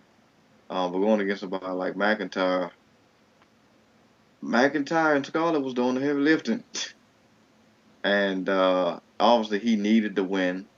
McIntyre's been champion; he can afford the loss. But yeah, something's just off this side. It's cool to see him back. It's cool to see him, obviously unencumbered by stupid creative decisions. But yeah, something's missing, and it's not anything to do with Scarlett. So I think this is going to be a situation where we're watching Johnny B. Bad in 2022. Because when Johnny B. Bad, Mark Merrow debuted in WWE, he debuted as the Striker. He's this big, powerful guy who's super talented with the skills, and he wrestled in boxing trunks, and he had boxing tape on his wrists. But I knew the only thing people remember 20 years later, 25 years later, was Sable. I yeah, think we're watching Johnny B. Bad 2.0 with Karrion Kross because in and 25 years, all we're going to remember Scarlett. and it's funny having this conversation talking about wrestling with how many reverberated gimmicks and tweaked stuff. We've seen just so much lunacy and brilliance at the same time over the years. But I wonder, and we're gonna, I guess this will be a good lead in to what we're gonna get to with the debut that happened on the show at the end of the show. I wonder if for me the thrill is gone because he had one of those gimmicks when he first came when she was doing the music and all that where it's like that's not one of those gimmicks that you can interrupt or mess up because once the thrill is gone, it's not coming back. Mm-hmm. And I wonder if that's a part, like, because if you brought Bray back and he was trying to do the Fiend again, you ran that into the ground in such a way that you're not gonna get any of that excitement you had when it first debuted. So I wonder if that's part of it. I think it might be. I do agree that Vince McMahon was on something with altering his character when he came to the main roster. I just don't think he did it correctly. Putting him in a Mm. dumb suit that made him look like a demolition reject, not demolition expert. I mean demolition the stable. I think was the wrong move. But the idea of having to improve his general look and gimmick wasn't. I think you needed to do that. I just don't think they did it well. Speaking of doing things well, Bianca and Bailey had a really good match. It was a lot of fun. Big ol' ladder match. Bianca wins. It was a good match. Like I don't really have much to say about it. I'm not a Bailey guy. No, I She's get another it. one. She's not athletic. She's very limited in what she can do in the ring. And I think people overhyped her when she was younger with the childlike aesthetic because they're like she's likable. She is the driving force of wanna-like-itis. She's not athletic. She has zero athleticism. She has nothing about her that makes me think, oh yeah, she's a champion. Bianca, on the other hand, Yeah. is nearing Jordan Grace levels in terms of her look. She's got iconic hair. She has a physique that isn't on Jordan's level, but is, that's God tier. She's queen tier. Like it's nothing to shake a stick at, nothing to thumb your nose at. She's truly athletic. Like she is among the most athletic women I've ever seen in wrestling. She's right there with Jordan Grace in that regard. So like everything you need from her to be, she is. And I think giving her a long run would be very beneficial. My only hangup is I think her attire makes her look a little childish. Like the leopard print, the neon print, the lips. I think all that kind of like limits how she can be viewed. Maybe that's her look, but then somebody needs to be like, listen, Bianca, we got to up your game because like your attire is holding you back. Because I think she could be Trish, China, Wendy Richter levels of legendary, but you gotta get that look down perfect. I, So I get you, and maybe that's coming down the line. Like I said, the brilliance of her. She's got so much, just everything. The look, the body, the athleticism, the moveset, even on the mic. Like I said, she tore it up as a heel, but she's really, I think, found her niche as well as a face, because I think that's obviously caters more to who she naturally is as a person. But yeah, she's just brilliant, man. And the fact that she makes her own attire is staggering, specifically with the different varieties of attire that we've seen from. But I can see how you can say she can stand and do some upgrades. And like I said, maybe that's coming down the line. I just think this is kind of her brand right now. She's sticking to it, and it's working at her level. With Bailey, I'm right there with you. To me, she was overhyped. I never clicked with her at all when she was the hugger and with the Bailey buddies and the girls she had fawning over in NXT. None of it worked for me. I appreciated that classic she put on with Sasha in New York. Um, or Takeover, whichever one, whatever was. I think it was New York, but the one she had at Takeover. But she never really was. I never really was interested in watching her until she went heel, and that has taken time to evolve because when she first went heel, like I said, the makeup, whoever was doing her makeup or however she was trying to have it done, she looked like a smaller version of the chick off the Cleveland Rock show. It was not good. Wait, are we talking about his stepdaughter? No, the big chick that would get on Drew Carey, the big chick Oh, off. oh, oh, oh, oh, the Drew Carey show. You're talking about Mimi. Yes, she looked like fucking Mimi off the Oh, Drew God, Carey show. she Got did. on Jenny Craig. Like it was not good, and I couldn't take her serious. Like she was doing, like her work to me has drastically improved. In terms of character work as a heel because it's giving her more to feed off of and creatively, drive with, which it does for a lot of people. But I think she's really driven off into it, and she's, you know, been having great matches with Bianca and Becky and so it's like it's turned the page in her career to me. But like you said, she's not athletic and certain things have to be desired. But I take heel Bailey any day over, that NXT stuff of it all. So yeah.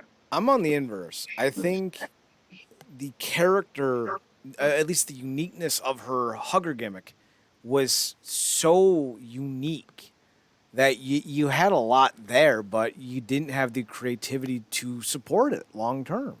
This was a very, and even still to this day, I'm sorry. And we're going to talk more about it, especially with the return of Bray Wyatt. This is not a creative company, like at all. Everything we're seeing that Triple H is doing has literally been done before. Like, no new ideas have been presented. So I have very little faith in this new regime. But when you look at, specifically with Bailey, I feel like that was Hogan turning heel, but no one caring. So I don't know if you can go back to that happy-go-lucky Bailey character anymore because you've been so far removed from it, and it was so specific to that version of her that Yeah. I feel like you will never again have her be as marketable as she needs to be to make you money. That Bailey hugger, Bailey buddies gimmick made money. This heel Bailey gimmick doesn't make shit.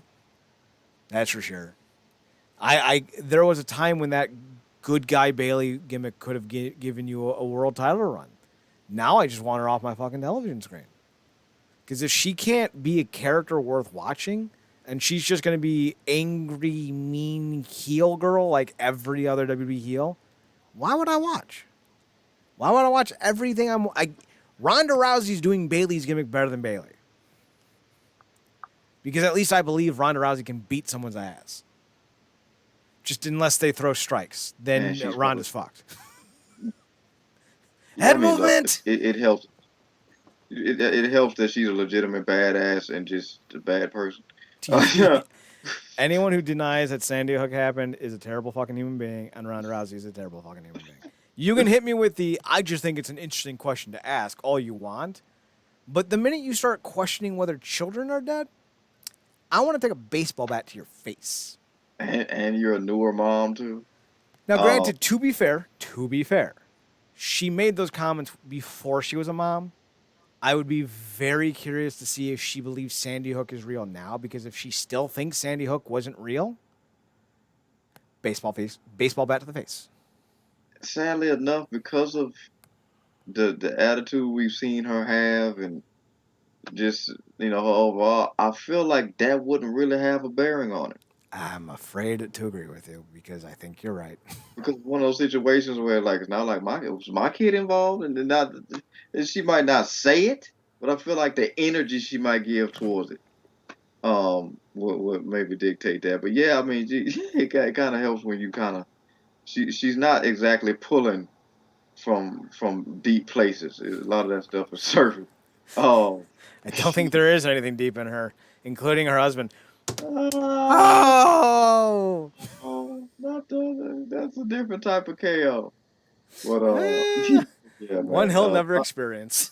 I always appreciate, man, those girls, anytime, women can go out there. We talked about it with that that was the Ultimate X match the ladies had in Impact. Yeah, that was. Knockouts had. Ooh. Went out there and killed it. I always appreciate when these ladies go out there and kill in these type of, match. Obviously the pay per view itself dictates that. Hmm. But a lot of these girls do not have to take their bodies through that type of stuff, and Bayley's been really good for that, particularly with her Hell in the Cell bouts with both with both Bianca and Sasha. So I give them kudos for that because that's you know it's just a different pace with the men and the women. Obviously they can they both athletes, but some of these women could be like, no, I'm good. We could just do a submission match and call that extreme, or a stairs match. Let's do a stairs match. No, we will never do another stairs match ever again. Ah, Tables, ladders, chairs, and stairs. What were stairs. you thinking? Like Chad said, that this company, this is not new. This is not new stuff. A lot of stuff isn't good. Most of what, even as regulated as it seems, is getting. Most of Triple H's regime is undoing the over the line BS that Vince did. Hmm. So one quick note: I think Bailey might be in the lines of Tommy Dreamer, someone who can bump for you and does very well in gimmick matches. Because you're right, her Hell in a Cell matches, or at least the not the first one, because didn't Yeah, she have that awful first one with Sasha? was it with Sasha or Charlotte? Charlotte, I think no, Or was it Charlotte and Sasha? it was Charlotte and Sasha. Okay. It was just an off night. Nothing was clicking in that match. The damn tables wasn't breaking. Stuff was it was just a bad night. But yeah, she's her Hell in the Cells recent memory have been top tier. So Yeah. there's that. But I think as far as a champion goes, let her be the mid card Tommy Dreamer type because I think she might have value there as a face. 'Cause Yeah. Tommy Dreamer doesn't work as a heel, and I don't think Bailey ultimately works as a heel. I think we have too many contrarians and too many people who like heels and don't like good positive people that people default to heels. Like, oh yeah, you turn heel, you're a better character. Not really. I think there's it's just, so many heels today, Marcus, just kind of have the same paint by numbers approach, and it's like y'all have no gimmick. You're just insult machines. Like Max Caster is basically just a dude who wears headphones. That's his gimmick because everything else he says, everyone else says. He just does it with a rhyme. Yeah. I need more originality in my heels, folks. Up your Yeah. game. Yeah, and people like the bad guys. They just don't like them when they're on the opposite side of them. It's a great thing. But thankfully, we have seen it where it's just like turning Cena heel, turning a Rey Mysterio heel. It does nothing. Now, what we're seeing with his son has an intrigue to it because at least it's giving him something to feed off on. And the fact that he is seemingly Rhea Ripley's pet creates a level of mental intrigue when you're watching that. But it's funny. Somebody said like um, Dominic Mysterio is basically Tariq St. Patrick. They're the same person, which I don't know is who that is. I'm gonna have to Google him real fast. Ghost. He's Ghost Son from Power. Oh, okay. Yeah, I assume that he enjoyed being slept on by women too. he ended up turning heel on his father towards the end of the series because he spent the whole entire show lying to him, and then he had to find out who his father was from a rival. So that whole you never told me who you was thing, and that how I go. You can't do that to your kid. Thankfully, I'm so thankful they didn't do that with Jack's own sons, and his kids was just too small by the end of it. Although I do feel like we had a future here in one of those kids because Gemma did give him the rings. But you know. Mm. Bye, Grandma. God, I remember that scene because she went to the school to do it. Oh, that's right. Yeah, because she was on her last leg. She was like, any minute now, my son's gonna pop me. That's too. And he did. Yeah, Right after he did Unter. you was Why give oh, that character such a deadly, dangerous, progressive disease only to get bit by a bullet?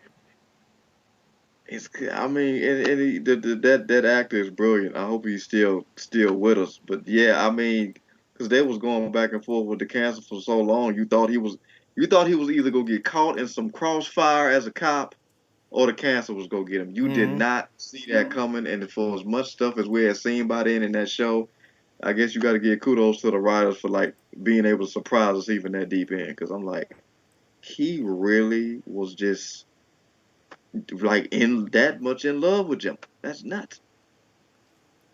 He is still working, although, well, he is still alive, but he isn't working anymore.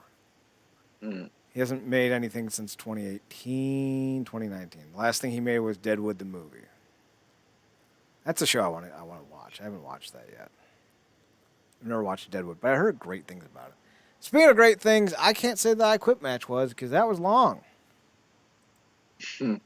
Why does Edge feel the need to do 30-minute matches? I don't need to see 30-minute Edge matches. I don't need to see 30-minute Edge matches with Finn Balor. I don't need to see 30-minute Edge matches that involve Damian Priest and his hair, and Dominic Mysterio with his weird kink of being stepped on by Rhea Ripley. I don't need to see it. So, like, I don't know. That was dumb. I think I fell asleep during this match. Truth be told, I don't remember how it ended. So that should They tell you something.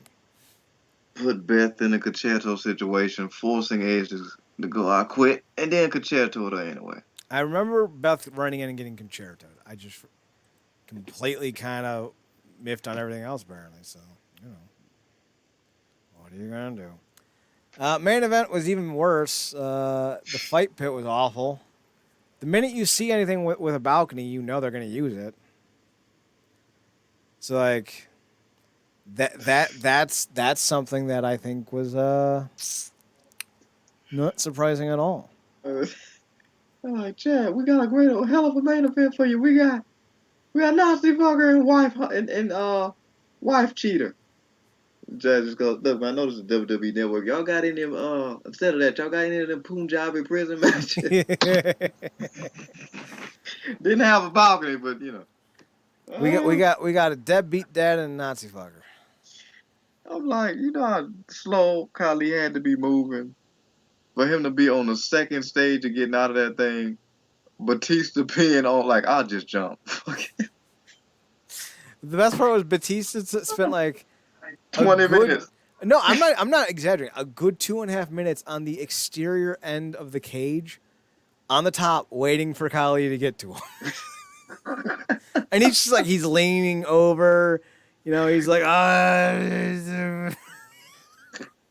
Not the slow climbing ladder stuff. Oh God, I can't read. Oh God. Oh, the things we just accept in wrestling. I don't get it. oh man. Marcus, I don't get it. I don't. Extreme Rules was what it was. It was a show. It was a show at a time with the things that people did. But what? It wasn't over though. Oh, that's God. We gotta talk about it, don't we?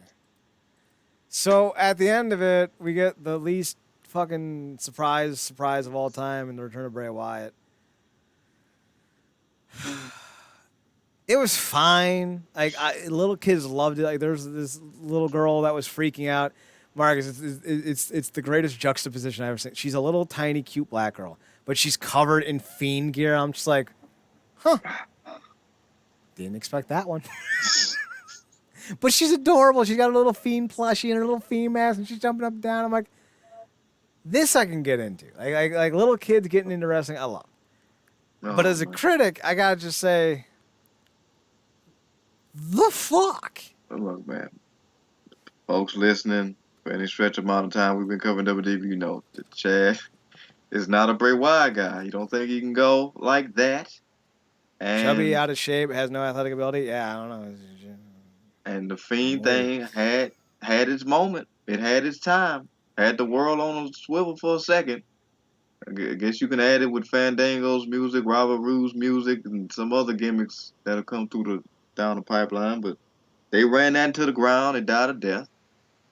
You know, he went on sabbatical or whatever was going on, and I guess he's been able to be worked back in with H, and I'm guessing he's foregoing all that stuff and coming back as I guess a more hybrid version of the first phase of Bray Wyatt. I don't know.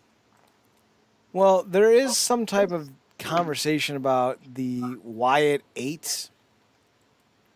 I guess we'll get more from Wyatt on SmackDown because he's going to be showing up there. But there seems to be this belief that some of the characters in wrestling right now on WWE, and I think Liv Morgan it actually was one of them, kind of hint that some big stars will be joining him in a new stable. If that's the case, then we'll see how it goes. But the last time he did a stable, it wasn't really that good. It was all pomp, no circumstance. Like, for me, Bray Wyatt was always a character that I think got over because it was radically different than anything else we were getting. But Yeah. that doesn't make it good, number one. Number two, his promos were nonsensical. In fact, I say this all the time. Name one great Bray Wyatt promo. And everyone will go, he's such a great talker. Name a promo. Name one promo. Just one. Uno más. Just un. Not even uno más. Un. Singular. Da. Toi. Unca. I think that one's a language for one. I don't know. Dankeschön. Oh man. Flippadoodah. I don't know. Whatever means one. Marcus, can you name one promo that stood out in Bray Wyatt's entire tenure? No, and I think it works to your point about they worked when they worked at the time because it was different from everything else we were getting on TV. But then they just kept doing the same thing week after week after week. You get one Firefly's Funhouse, and you're like, oh, that's interesting. And then you get 50 fucking consecutive every week. And all of a sudden, they're not that interesting anymore because they're just stupid. And everyone's like, there's so much nuance, and there's little details, and yada yada. And it's like, I don't need some fucking 30,000 layer cake deep lore about Bray Wyatt's made up fictional character. Does he wrestle good? No. Does his promos make me want to watch him wrestle badly? No. Does his haircut make him look like a goofball? Yes. Did he abandon his wife and children to sleep with the ring announcer who was 10 years younger than him? Yes. Him and Matt Riddle have a lot in common. Oh God, if he's one of the acolytes, that's gonna get weird quick. Oh, at least it would make sense. They have very similar familial bonds in terms of how they view things. But the other thing that really kind of strikes out about Bray Wyatt to me was that he never had a good match. You know, he may have the ability to have a great promo. He just never has. You know, I can't tell you what the first Firefly Funhouse was. I can't tell you what his first, what did he call it? His little diatribe to the masses with his little goofy-ass chair and his lamp. I can't tell you what he said the first time he did that. Yeah. Again, it's to your point. Even back then, the promos felt unique because it was different from the cadence, the wording. You felt like you'd hear it, but it'd always be more to it. So you always was kind of felt like you were solving a riddle from week to week and stuff like that. And like you said, it was just different from what we were getting. And that guy ran into the ground because he kept starting fights that he couldn't finish. Mm-hmm. And then obviously the hype was there with the Shield, but then it's only so many times you was gonna be able to do that. But I mean, I guess it speaks to something that the fans are still excited. Although we've seen three versions of him if you count Husky Harris. 3 versions of this guy fail, fall, and die trying. So I'm glad you brought that up because this was something that I really wanted to make mention.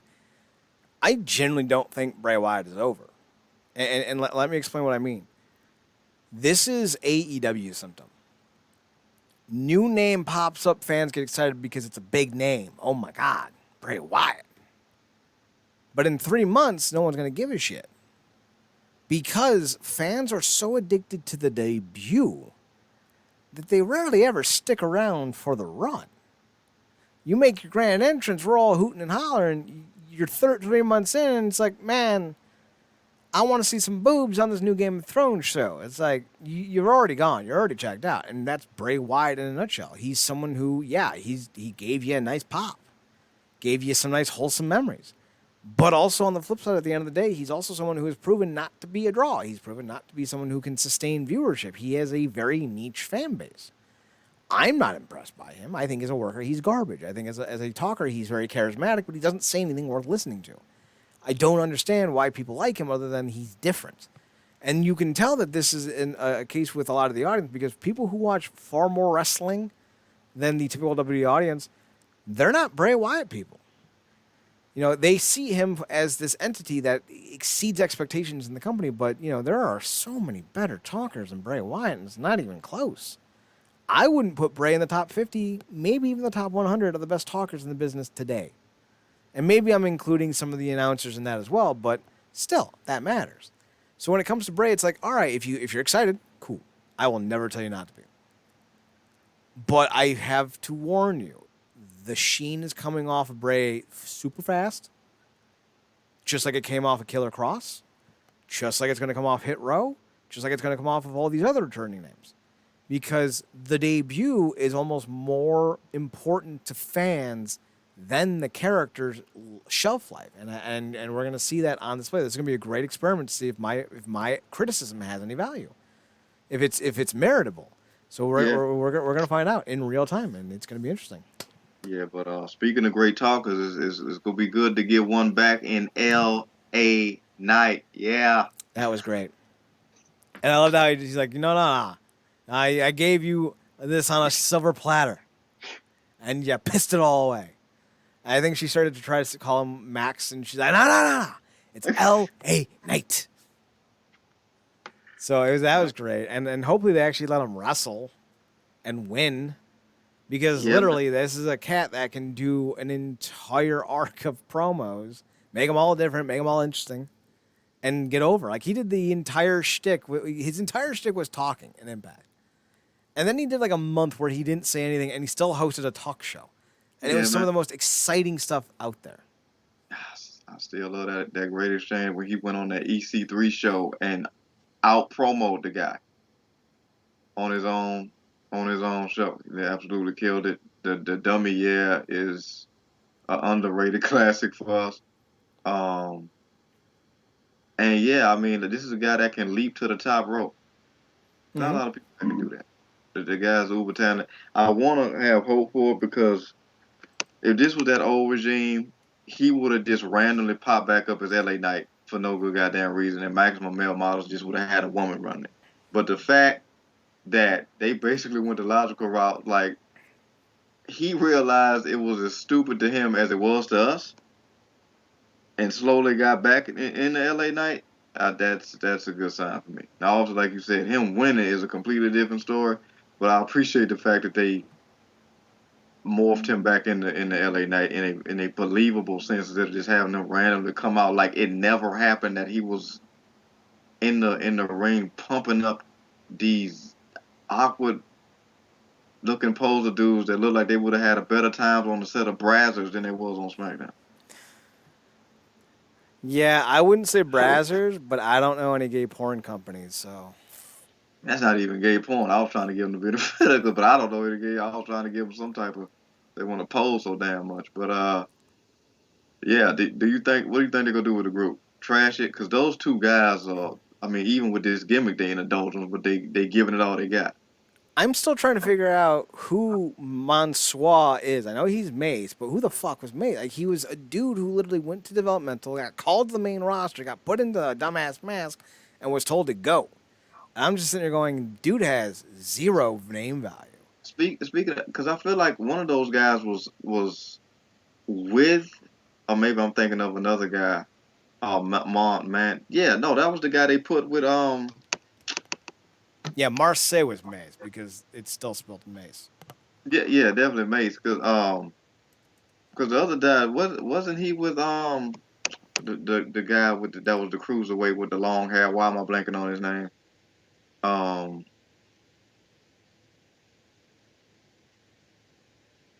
long hair Iranian, not Iranian, Arabic. Why am I blanking on Let's see. dude? Mustafa Ali? Yeah, there it is. Mustafa Ali. I feel I like that think was so. they paired with. And wasn't Mace the dude that they brought up and put him on commentary? Brock killed him, and then they had him started doing other stuff. Maybe. He was the former football player. He started working with um, Booker T's promotion first, and then he got picked up from there. Yeah, I feel Like like they. none of these guys have any real value. Like Yeah, Mansoir or Monsieur or whatever you want to call him. He had been around in the Indies. He worked for Dory Funk for a while. Then he was in Hood Slam, and he was really getting a lot of pushes because of his Arabic lineage. He is Saudi Arabian, so yeah, of course they wanted to have him when they do all their Saudi shows. But I don't know what else he has to offer outside of being Saudi. So the chick who's doing the group, I think, has charisma, yeah, and I think you have something there. So I don't necessarily want to see them bail on the gimmick, but I think you need to include some actual talent because Mansois and Masse are just so dumb. They have nothing going for them. And if you're gonna give Maxine Dupree or whatever her name is a stable, give her a stable of people who actually have a little credibility. You know, let them feud with LA Knight. Make LA Knight a face because I think he works well as a face. So that's my thought. Let's talk about this New Japan photo. It's up on the screen. It's been up on the screen for a little bit.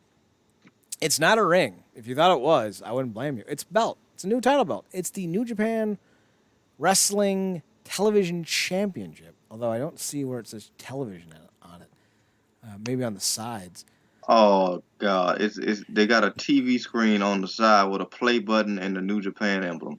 Yep, I did see that, and I actually don't mind that so much. Considering, like look at the Ring of Honor first TV title, that was garbage. And then you look at the TBS and TNT titles, literally just have cable channels for a name. So I feel like, we're not at the bottom here. We're not at the top. This isn't WCW TV Championship caliber material here. But it's also not nearly as bad as the AEW title belts. I like the uniqueness of it. I'm just not sure if I like it yet. It definitely has its own image, its own feeling. Like, this is a specific belt. You will never confuse this belt for another belt out there. That's a good thing. Yeah, I'm going to have to see how it looks around somebody's waist, though, before I go, yeah, that's a cool belt. The yeah. brown leather kind of makes me feel like this is like something they want at a Texas fair. Bobby, what did I tell you about trying to ride your neighbors? That's a terrible Hank Hill. I apologize profusely. You know what this feels like? This feels like the Deuce Bigelow thing, except with a drink. It's the belt. Which Like part you of Deuce Bigelow with the drink? with the drink, like you ordered the drink you thought you wanted, but you couldn't pay for it. Oh, okay. I do. All right. Like, I'll just take the cranberry. But then you realize you got to pay for the drink you thought you wanted.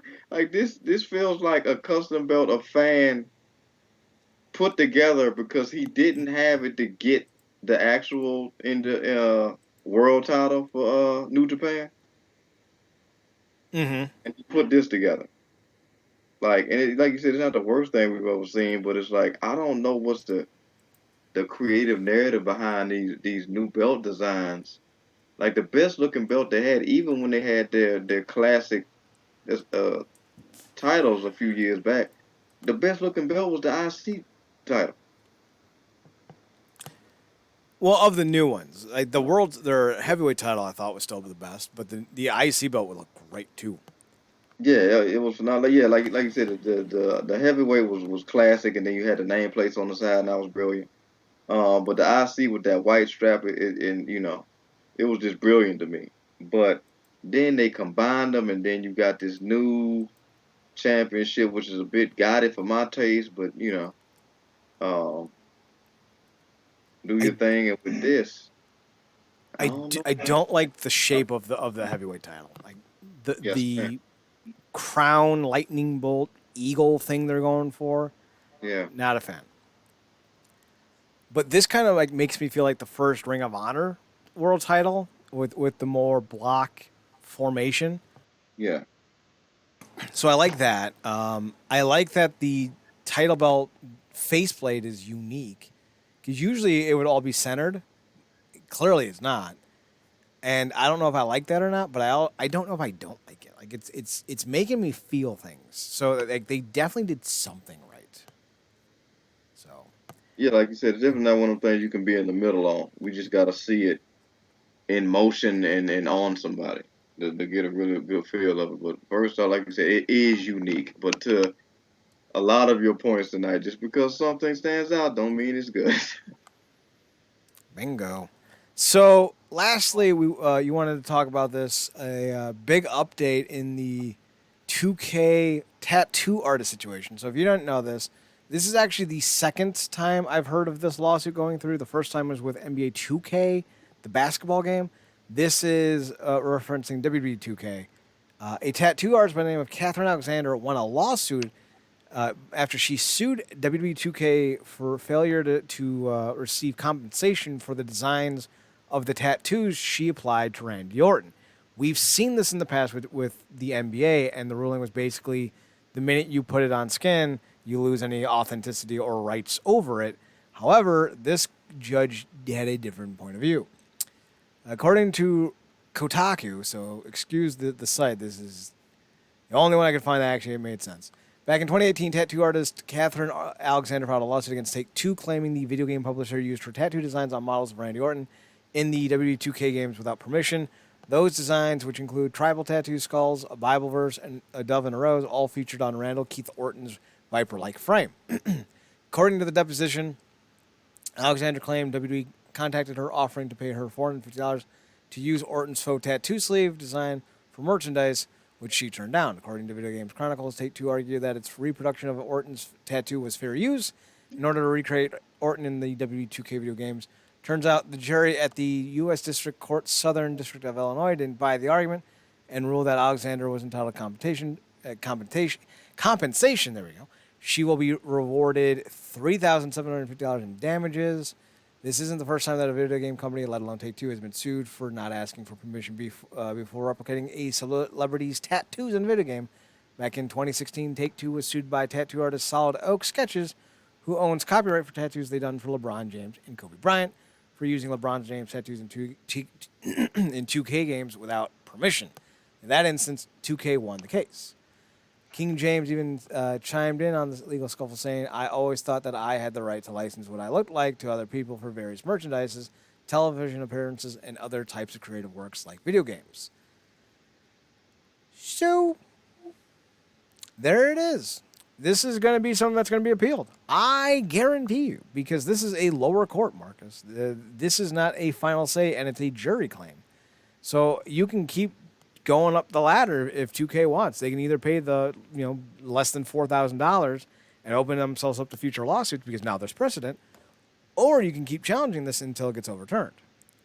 So this has the potential to change the way tattoo artists are compensated with video games, because if this is the setting, like if this is going to stick, every video game that has any real life person with any real life tattoos on them, the tattoo artist has now a claim and a monetary set limit of minimum to get paid.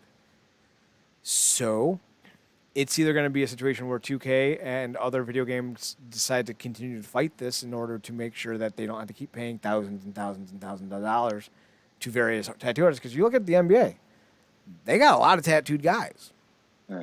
Every time you get a tattoo, you got to pay now that tattoo artist to use it in the game. Or do you just stop putting tattoos on characters in the game? Or do you put random make-believe tattoos, which will just cost more money entirely? So you got a lot of options here and not a lot of good ones.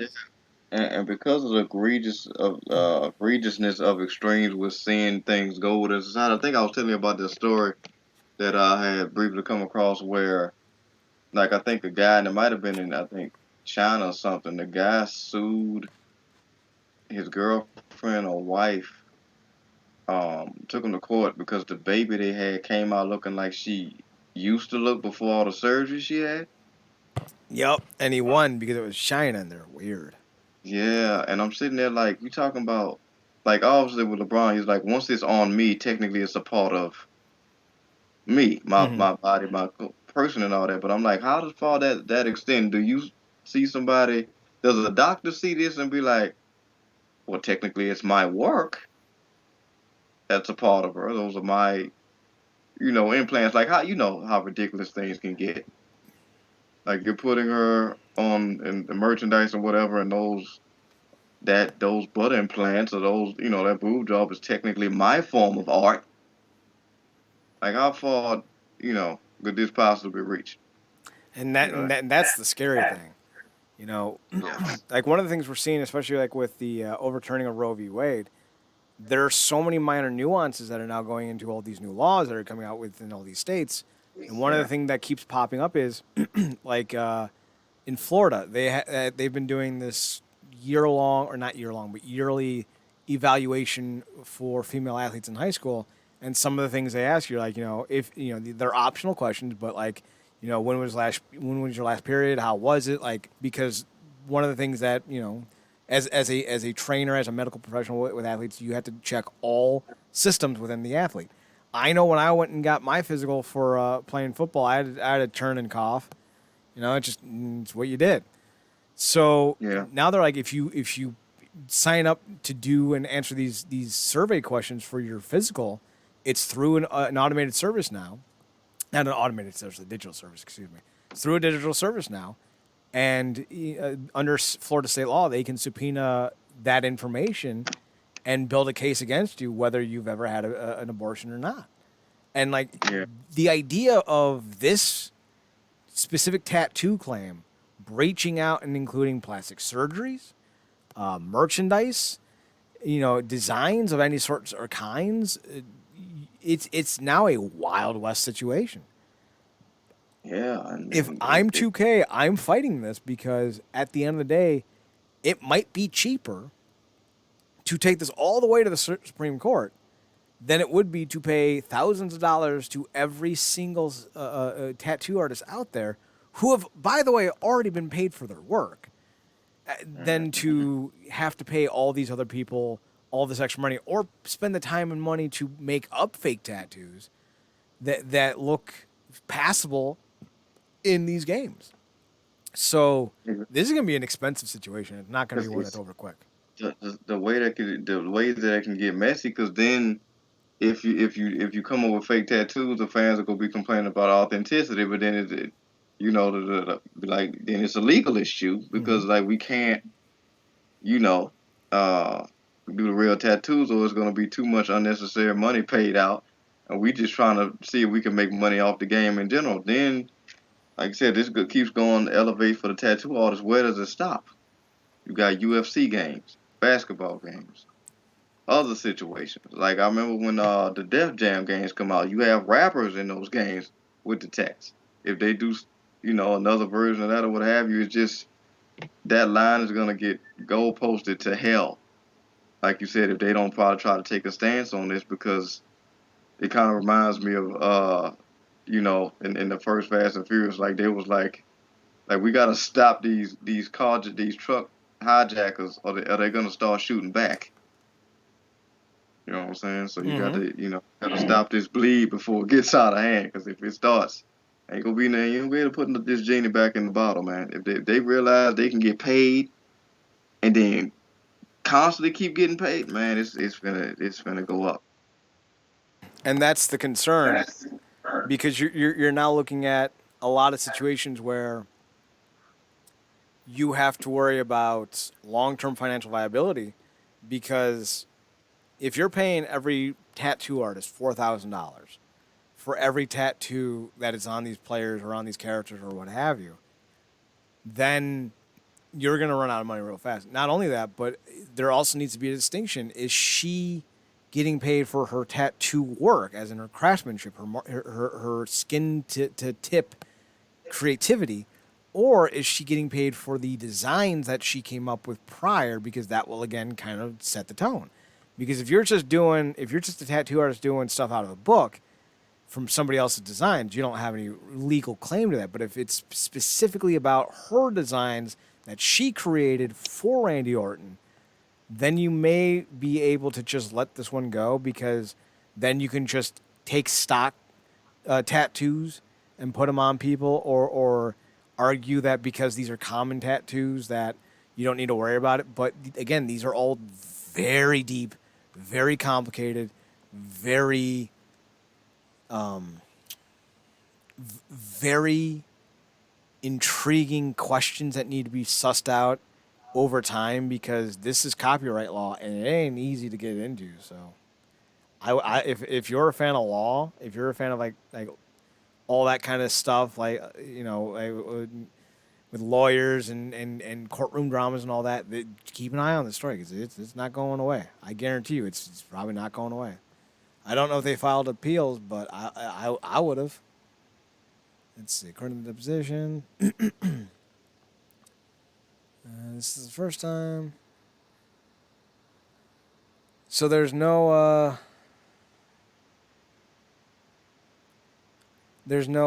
conversation or acknowledgement if there's going to be any type of appeal. So we'll see what ends up happening.